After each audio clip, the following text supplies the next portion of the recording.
March 8th, 2014. Just after midnight, a Malaysia Airlines Boeing 777 slowly taxied toward the runway at Kuala Lumpur International Airport. To everyone watching, it looked like an ordinary flight.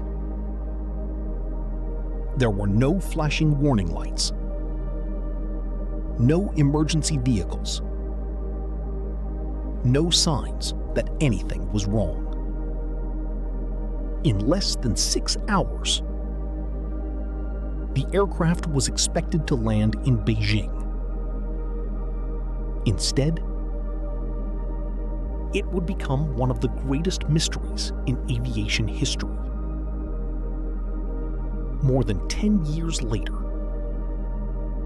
despite countless investigations, millions of dollars spent, and one of the largest search operations ever conducted,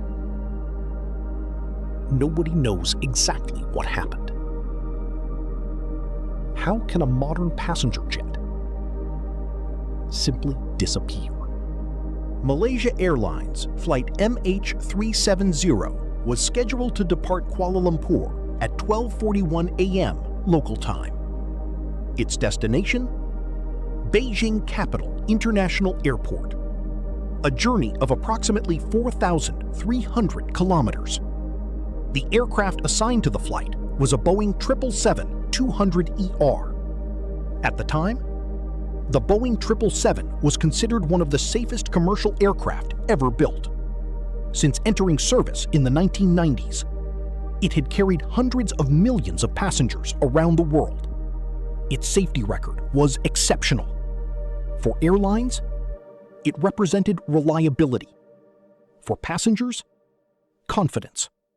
Nothing about this aircraft suggested danger. Inside the cabin, there were 239 people, 227 passengers, 12 crew members. Most of the passengers were from China. Others came from Malaysia, Indonesia, Australia, France, India, the United States, and several other countries. Each person had a destination, a reason for traveling. Some were returning home. Some were starting vacations. Some were traveling for business. Some had no idea their families would spend the next decade searching for answers. Among the passengers were artists, engineers, students, children, and newly married couples. Every seat told its own story. None of those stories would end the way anyone expected. At the controls sat Captain Zahari Ahmad Shah. He was 53 years old, a highly respected pilot, more than 18,000 flight hours. For decades, he had flown safely across Asia and beyond. Beside him sat First Officer Farik Abdul Hamid, only 27 years old. He was completing the final stage of his training on the Boeing 777. Friends described him as polite, professional, and passionate about flying. Together, the two pilots represented thousands of hours of experience. Nothing suggested they would soon become central figures in one of aviation's greatest mysteries. At exactly 12:41 a.m., the Boeing 777 began accelerating down the runway. Its twin engines produced more than enough thrust to lift nearly 300 tons into the air. Seconds later, the aircraft left the ground. The lights of Kuala Lumpur faded beneath the clouds. Passengers settled into their seats. Some watched movies. Others adjusted their blankets. Cabin crew prepared drinks. Everything felt routine. The aircraft climbed steadily toward its cruising altitude of 35,000 feet. Outside, the night sky was calm. There were no severe storms, no dangerous turbulence. Nothing unusual appeared on weather radar. If you had looked at Flight MH370 during those first 40 minutes, you would have seen a completely normal international flight. As MH370 approached the boundary between Malaysian and Vietnamese airspace, air traffic control instructed the crew to contact controllers in Ho Chi Minh City. This was a routine procedure. It happened every single day. Captain Zahari acknowledged the instruction. His voice sounded calm, relaxed, professional. He simply said, "Good night, Malaysian 370. No panic, no hesitation, no sign that anything was wrong." Those 8 words would become the last confirmed radio transmission from flight MH370. Within minutes, everything changed. At 1:21 a.m., the aircraft's transponder stopped transmitting. On civilian radar, the airplane disappeared. There was no emergency signal, no mayday call, no indication of mechanical failure. It was as if the aircraft had simply vanished. At first, controllers assumed it was a communication problem. Pilots occasionally changed frequencies too early. Radio contact could usually be restored within minutes. But this time, it never was. Vietnamese controllers waited for the aircraft to check in. It never happened. Calls went unanswered. Minutes turned into uncertainty. Uncertainty turned into alarm. Somewhere in the darkness above Southeast Asia, a Boeing 777 carrying 239 people had disappeared. And investigators were about to discover that this was only the beginning. At first, investigators believed they were searching in the wrong place for a simple reason. They assumed flight MH370 had continued toward Vietnam. After all, that's where it was supposed to go. But they were about to discover something no one expected. When flight MH370 disappeared from civilian radar, many people assumed that was the end of the story.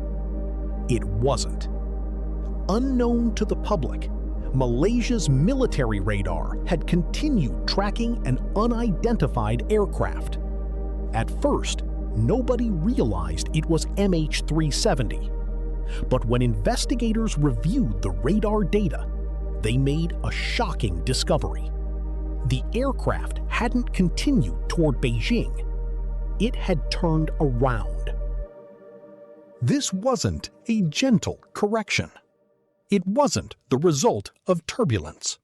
And it wasn't an automatic response.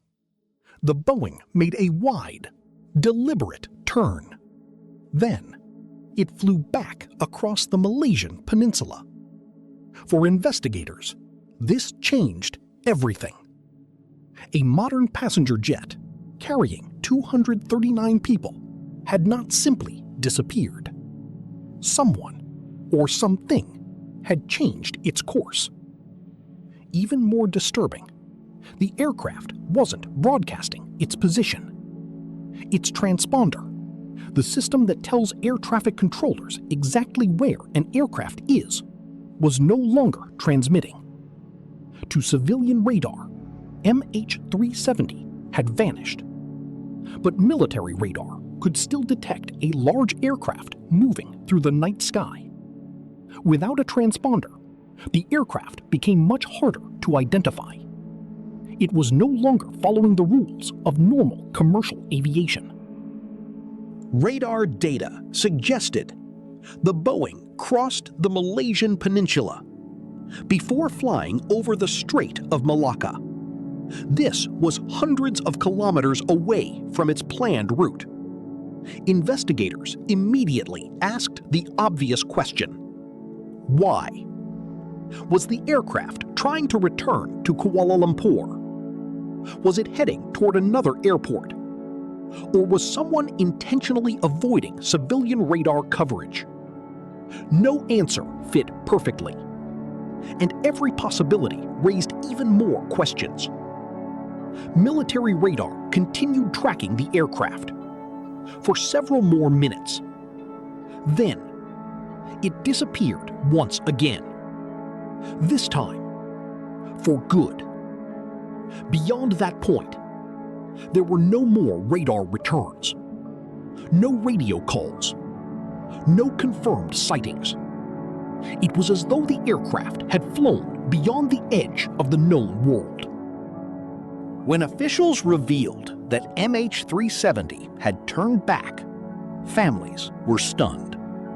Until then, many believed the aircraft had suffered a sudden accident. But the new evidence suggested the flight had remained airborne. Someone had been controlling the aircraft. For how long? No one knew. Where was it going? No one knew. Why had it changed course? Again, no one knew. The mystery had only just begun. As investigators searched for answers, they discovered something remarkable. Even though the aircraft had disappeared from radar, it had never completely vanished. High above Earth, more than 36,000 kilometers above the planet, a communication satellite had quietly recorded something that almost everyone had overlooked. Tiny electronic signals, barely noticeable at first. But those signals would completely change the investigation. And they would point investigators toward one of the most remote places on Earth. When Flight MH370 disappeared, investigators believed they had lost the aircraft forever. There were no radar signals, no radio calls, no emergency beacon. It seemed impossible to know where the airplane had gone. But thousands of kilometers above Earth, one satellite had quietly continued listening. And without anyone realizing it, it had recorded the most important clues in the entire investigation. The aircraft's transponder had stopped transmitting. Its voice had gone silent. But another system continued working. The Boeing 777 was equipped with a satellite data unit, often called the SDU. Its purpose was simple: to communicate with communication satellites during long-distance flights. Normally, these signals attracted little attention. They were automatic, routine, almost invisible. But on the night MH370 disappeared, those routine signals became priceless. When Flight MH370 disappeared, investigators believed they had lost the aircraft forever. There were no radar signals, no radio calls, no emergency beacon. It seemed impossible to know where the airplane had gone. But thousands of kilometers above Earth, one satellite had quietly continued listening. And without anyone realizing it, it had recorded the most important clues in the entire investigation. The aircraft's transponder had stopped transmitting. Its voice had gone silent. But another system continued working. The Boeing 777 was equipped with a satellite data unit, often called the SDU. Its purpose was simple: to communicate with communication satellites during long-distance flights. Normally, these signals attracted little attention. They were automatic, routine, almost invisible. But on the night MH370 disappeared, those routine signals became priceless. Every hour, the satellite attempted to contact the aircraft. The process was automatic, almost like asking a simple question: are you still there? If the aircraft was powered, it would respond. Investigators later called these signals satellite handshakes. No voice, no location, just tiny electronic acknowledgments that the aircraft was still alive. Hour after hour, the satellite continued receiving them. One handshake, then another, then another.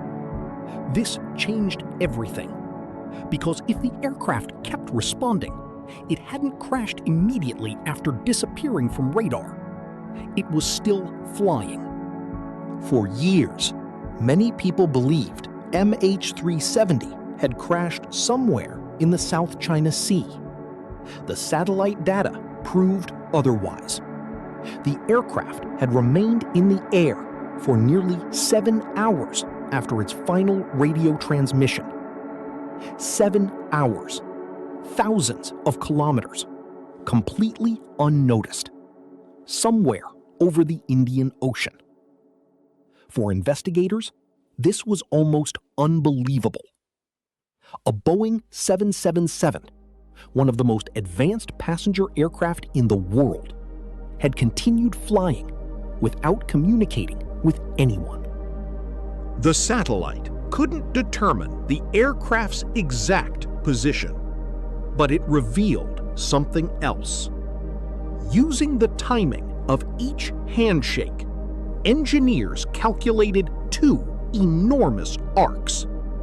One stretched north, across Asia. The other, far south, into the Indian Ocean. At first, both routes appeared possible. Could MH370 have flown towards Central Asia? Or had it disappeared into one of the most remote oceans on Earth? Investigators needed another clue. That clue came from physics, specifically the Doppler effect. Most people know the Doppler effect from everyday life. Imagine an ambulance speeding past you. As it approaches, the siren sounds higher. As it moves away, the sound becomes lower. The same principle applies to radio waves. By studying tiny changes in the frequency of the satellite signals, engineers could estimate whether the aircraft was moving toward the satellite or away from it. It was an incredibly complex calculation. Months of analysis followed. Experts checked their models again and again. Eventually, the conclusion became unavoidable. MH370 had almost certainly turned south. Not north, south, into the vast emptiness of the Indian Ocean. The southern Indian Ocean is unlike almost anywhere else. There are no busy shipping lanes, no islands for hundreds of kilometers, no radar coverage, powerful currents, massive waves, violent storms. If an aircraft disappeared there, finding it would be extraordinarily difficult. Investigators now understood something terrifying. They weren't looking for a crash site near Vietnam. They were searching one of the largest and least explored areas of ocean on the planet. The satellite data completely changed the investigation. Search aircraft were redirected. Naval vessels changed course.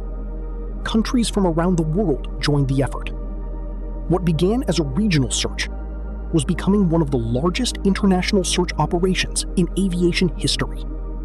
Yet despite all the technology, all the experts, and all the resources, the ocean refused to reveal its secret. And the deeper the search went, the stranger